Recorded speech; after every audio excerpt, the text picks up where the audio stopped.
This session is sponsored by Davis, Graham, and Stubbs.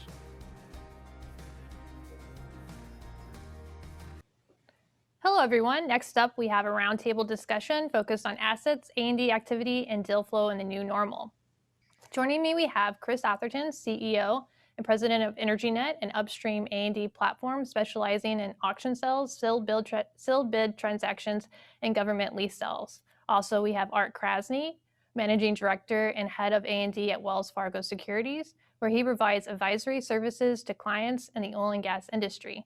And rounding out the discussion is Heather Powell, President and CEO of Oklahoma City-based Ventana Exploration and Production, which is focused on acquiring non-operated interests in minerals in the Anadarko Basin's Stack, Scoop, and Merge plays.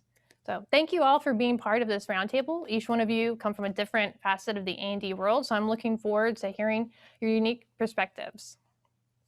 Now, starting out on our discussion, I wanted to kind of start with a look back. Oil and gas is historically cyclical, and due to its history of being cyclical, the industry has been able to look back to past cycles as a reference, especially when it comes to M&A and A&D.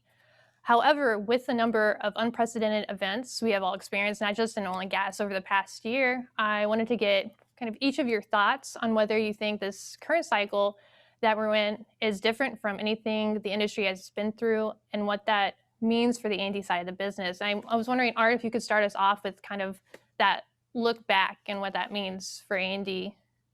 Yeah, no, I think, Emily, it's a great question to start with and a great topic to level set. As I think about the industry, and we've been through a lot in 2020, it's been a tough year, on many fronts. There's no question about that. But the fundamental dynamic, I think, that shapes the world in the energy space today is the transition of the industry from growth to value.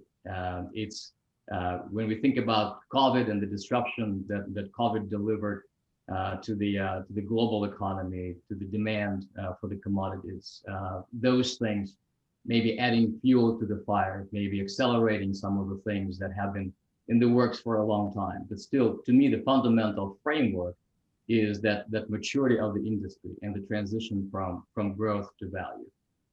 That defines how public markets value upstream E&P companies. That defines the behavior of market participants. It really has an effect impacting everything from how we think about the value proposition to how operators think about their capital budgets. So within that, I think in 2020, we saw a story of two markets. We saw a very active M&A market clicking over 40 billion in terms of transaction value, and we saw a very inactive asset level market. And I think that it goes right to the heart of what's happened.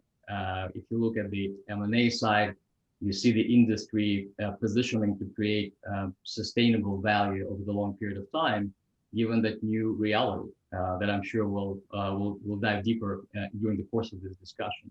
And A&D market for the time being is taking a pause as capital is recalibrating, as the market participants are looking to redefine the path and the value proposition of what's going on. But to me, at the core of this conversation, it's a more mature industry. We transition from a system with low barriers to entry, with plentiful capital, with sort of scarce commodity and a lot of confidence around the forward outlook.